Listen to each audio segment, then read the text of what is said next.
I actually have never presented to a group of organizational consultants before. I'm an academic. I'm used to presenting to really other scientists, and so hopefully what I have to present will be of interest, but feel free to butt in and say, no, we want you to address this particular issue. In fact, Quentin and Margarita already forewarned me. This group is probably going to butt in whether you invite them to or not. But I'm prepared, if you want to do that. So in terms of my prepared remarks, I was going to talk about the interpersonal circumplex at a very general level. What is it and why, in my view, it's become so popular. So it was really a 1957 book by Timothy Leary that introduced the circumplex shown here to a broad audience of academics and then mainly clinical psychologists, because he was a clinical psychologist and that's where it first made its applied inroads.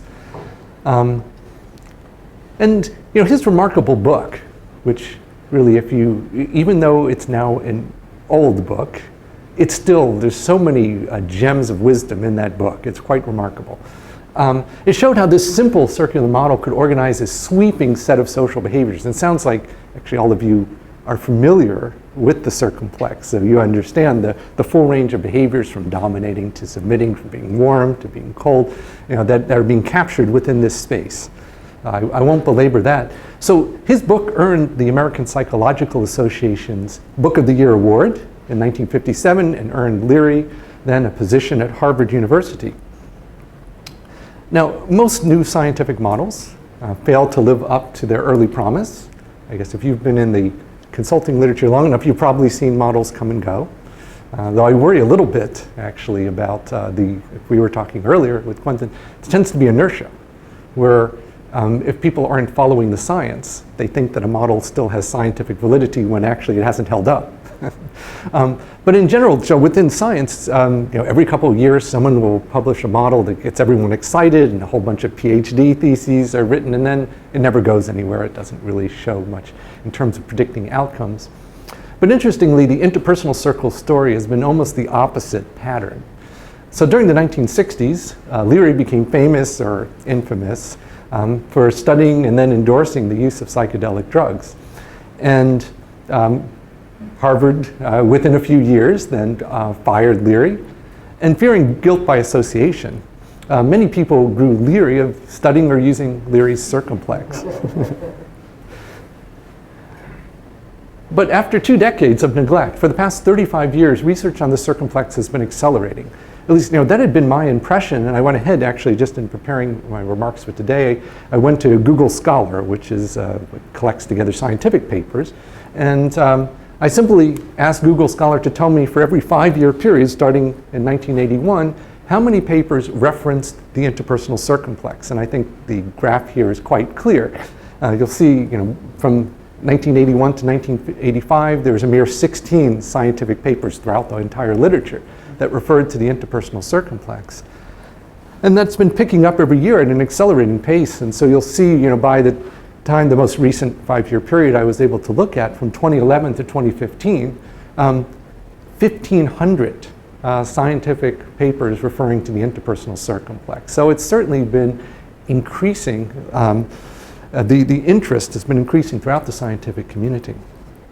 So the question I really want to talk to you about today is, why is this? So why is the circumplex being studied and used more than ever? I mean, we're looking now really a couple of generations of scientific researchers after Leary's time. It's more popular than ever. So I'm going to suggest 6 reasons that I think the circumplex is so interesting and influential at this point in time. So reason number 1, it's comprehensive. It's able to place really any interpersonal behavior somewhere within this space. And more than that, we can ask not just what do people do, we can ask them, where in this space do you want to be? What sort of behaviors do you want to express? What behaviors do you feel confident expressing from this entire menu of behaviors? What behaviors do you tend to do too little, too much, and so on? And then we can juxtapose the results. This is sometimes nowadays in the clinical world called multi-surface assessment, where each of these different questions, what do I do too little, too much, what do I want to do, what am I doing now, is a different circumplex surface, and we can juxtapose those and look for where there's consistencies or inconsistencies across different surfaces. You know, for example, a discrepancy between what people want to do and what they're actually doing. So the second reason I think the circumplex has become so popular is that it's parsimonious. Now, parsimony in the philosophy of science literature is the notion that a good theory is going to do a lot with a little. And the circumplex, by encompassing the interrelationships among a diversity of adaptive and maladaptive behaviors, is very parsimonious. We can collect together all of these social behaviors, look at how they're similar and dissimilar from each other within a single picture. And all modern circumplex inventories, like the Circumplex Leadership Scan, will simplify the Leary circumplex further by dividing it into 8 rather than 16 segments. And people understand the feedback from these circumplex inventories quickly and intuitively. I assume that those of you who have used it, you don't have to spend a lot of time explaining the space for people to recognize what we're talking about in each region. Yeah. So for example, these scores are showing someone who tends to be more conflict avoidant and humble than tough and pushy, with their, I often call them vectors, with their tendencies being more prolonged or exaggerated in this region, the lower right, than in the upper left. And you can simplify the feedback even more by computing vector sums. We're just going to average together all of their tendencies, so their average tendency, in this case, across all of their different interactions, tends to be, once again, humble and kind and conflict avoidant, if we were to sort of distill the essence of what their interpersonal style is. But the caveat here is you can really only combine and average the scores from each of these octants or segments if the segments are forming a true circumplex. And so that brings me to reason number 3, circumplex geometry. So what do we mean by a true circumplex? It means that if we do psychometric analyses of various sorts to look at the interrelationships, the intercorrelations among all the scales, each segment's roughly equally strong, it's equally predictive and powerful, and equally spaced apart. And when that's true, then we can actually use trigonometry to, for example, combine or average the scales together to compute a sum, a vector sum in that space, compute circular averages, compare individuals and groups' locations, because these locations are truly meaningful. It is a true geometric space that we can work with. So this means that for those of us who are social scientists and want to be considered scientists, we can say, yes, we're not really rocket scientists, but we actually do use some of the same equations. When we're computing vector sums and vector averages, we're using trigonometry. Moreover, knowing exactly how each scale relates to each other scale makes the circumplex a more useful tool for navigating the social world. And that brings me to reason number 4, that I think the circumplex has been so popular. So if we can specify where a person or a group is now, and where they would rather be, their ideals, then we can specify in what direction they need to move.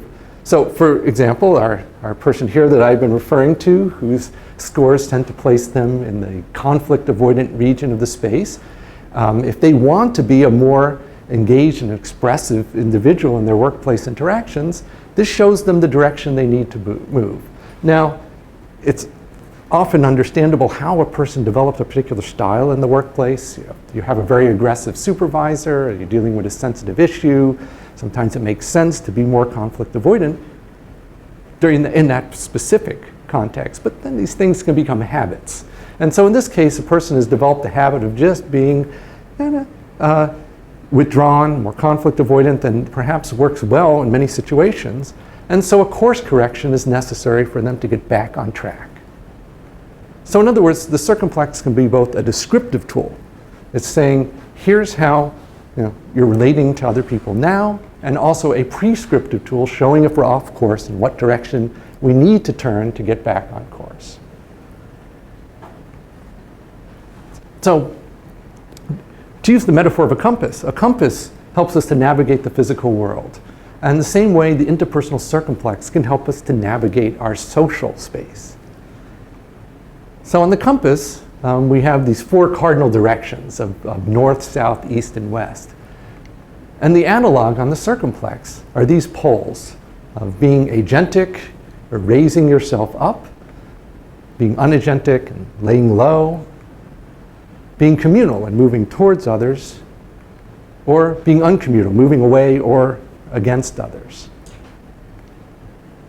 So of course the north, south, east, and west cardinal directions reflect physical reality. The Earth is spinning on an axis. So there's an actual physical basis for these points. Is it true also then that the circumplex cardinal directions are reflecting fundamental axes of social life? And this brings me to the 5th reason I think the circumplex is becoming so popular, is that there's growing scientific evidence that the answer is yes. That the circumplex axes of agency and communion, standing out and fitting in, really are fundamental social dimensions. So we find them across all social mammals, in all social groups that we will examine. You can find these dimensions of behavior. In fascinating recent research, they even emerge in game theory simulations of the evolution of social behavior. And they're regulated by distinct neural and endocrine processes. So some circumplex measures have been used where they actually then will take blood samples, like testosterone samples, and there will be clear correlations between testosterone and levels of agency, oxytocin, and levels of communion. So these seem to actually be biologically rooted. So did Leary get the drug wrong, did he? There you go. If only he'd been studying oxytocin those decades earlier, Harvard might have kept him on. So the compass and the circumplex, I believe, both work because they're both reflecting reality. In one case, physical reality, in the other case, social reality. So which brings me to the 6th and final reason I think the circumplex has become so popular is it works. So I've been involved in many research projects over the years, and most have not yielded clear, significant, interesting findings. And I assure you, I'm not alone. If you know academics, at least honest academics, most projects really don't produce much. But the projects using the circumplex reliably have. So to illustrate, I'm going to briefly describe 3 research projects. I'm also doing some of my own history with the circumplex at Quentin's behest, that I give you a little bit of my own history. So I was first introduced to the circumplex in the 1980s, just to date myself here, when I was completing a doctorate degree at Stanford. And my major professor, Len Horowitz, had gotten very interested in the circumplex and was interested in developing a circumplex inventory of interpersonal problems. And I chose to largely stay out of this project because I guess I was young and arrogant, and I thought I could come up with a better model on my own, make my own name. And as is typical of graduate students attempt to strike out on their own, my model really didn't go anywhere, and those studies really didn't produce much worth publishing. But meanwhile, Len and his collaborators, their inventory of interpersonal problems became the most widely used circumplex measure, and still is the most widely used circumplex measure in clinical settings. So it wasn't until the 1990s when I, as a clinical psychologist, was using the IIP, the Inventory of Interpersonal Problems, with patients, that I really appreciated the utility of the circumplex as both a research tool and a clinical tool. Clinical tool in terms of that ability to give people feedback that they would immediately understand. And also as a research tool, I ended up co-authoring several papers which employed the IIP. But at the same time, I realized the need for some additional circumplex measures. And so I developed 2 new measures, the circumplex scales of interpersonal values and the circumplex scales of interpersonal efficacy. And so as my first research example, I'll give one in which we use the CSIE, the circumplex scales of interpersonal efficacy. So efficacy just means confidence, and this is a measure of self-confidence to express behaviors associated with each region of the interpersonal circumplex. So the respondents indicate, when interacting with others, how confident am I that I can, for example, be assertive, or I can get them to leave me alone, or I can get along with them. And so in a paper that we have coming out this year, we had 58 persistently depressed patients complete the CSIE. And so here are the patient's scores in blue compared to our normative sample, which is the inner gray ring. So that's just the average of a non-depressed individual. And so these red arrows here are going to show you how depressed patients would differ from your typical normative individual. And interestingly, it's not just that depressed patients lack self-efficacy. It's not just that they think, I can't do anything. So you'll see that the depressed patients were much less confident that they could be agentic. So in this agentic region of the space, they were much lower scoring, much closer to the center of the circle than the normative group. So for example, items like, I can speak up when I have something to say, the depressed patients said no. I lack confidence to speak up, to express myself, to be assertive, and so forth. But actually, at the other end, being unagentic, they were quite confident that they could let others take charge, that they could basically lay low and avoid conflict, be unobtrusive. So we also then assessed these patients then for 20 weeks after that. Every week as they went through group therapy, cognitive behavioral group therapy.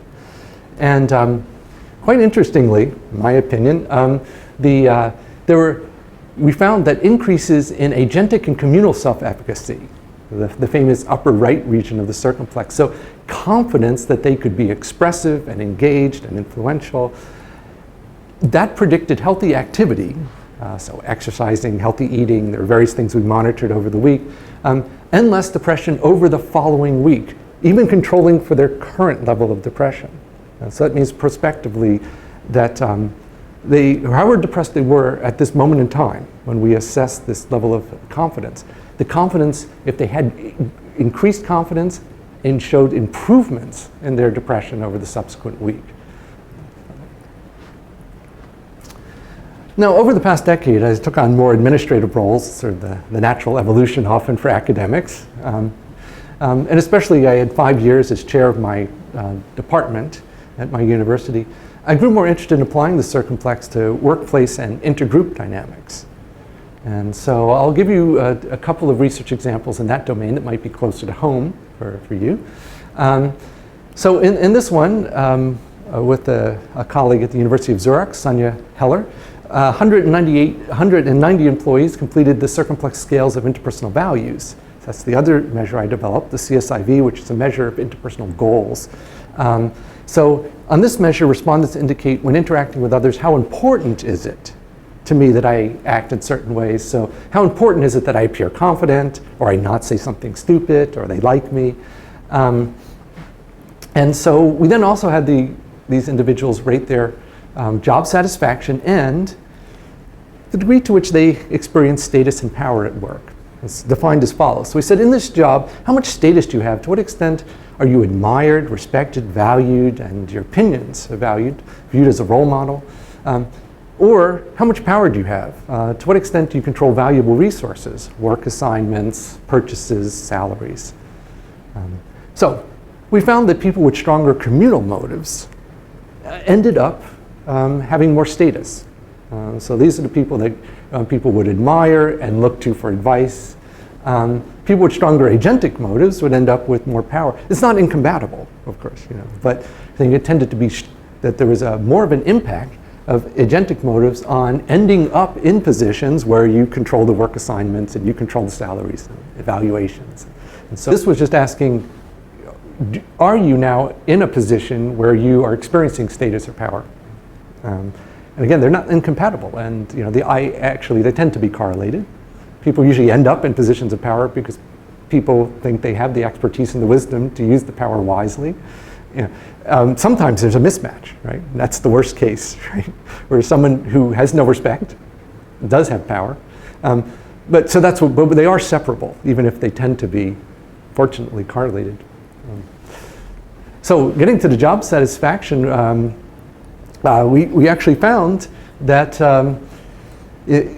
I'll try to work you through this graph here. So it's that agentic motives would predict the degree to which power in your position predicted job satisfaction. We found that people with strong agentic motives, so these are people who are above average in agentic motives, for them, there was a positive relationship, and a fairly strong one, between having power at work and feeling satisfied with your job. So if you have strong agentic motives, then actually being in control, being able to make things happen that you want to see happen without necessarily having to negotiate, they were satisfied with those roles. And interestingly, it was weaker, but there was also a negative association between having satisfied with a position of power and the low agency motives. So these are individuals here who tended to say things like, it's really important to me that I not irritate anyone, that I get along with everyone. For them, being in a position of power was unpleasant. To actually have to evaluate people, to assign people to what jobs to be working on. Inevitably, you're going to ruffle some feathers, and that was particularly aversive to them. It's intuitive, but it was very nice to actually see it come out in the data here. All right, well, let me go on to the third research example. So in my position as department chair, I had to work with other departments and even other universities, and dealing with those intergroup dynamics was really quite fascinating and new for me. And I looked around the literature, and there was no circumplex measure of intergroup goals. So my first project after I stepped down as chair was to create one. And so the circumplex scales of intergroup goals, which is, I guess, the measure that initially caused Quentin and Margarita to notice what I was doing.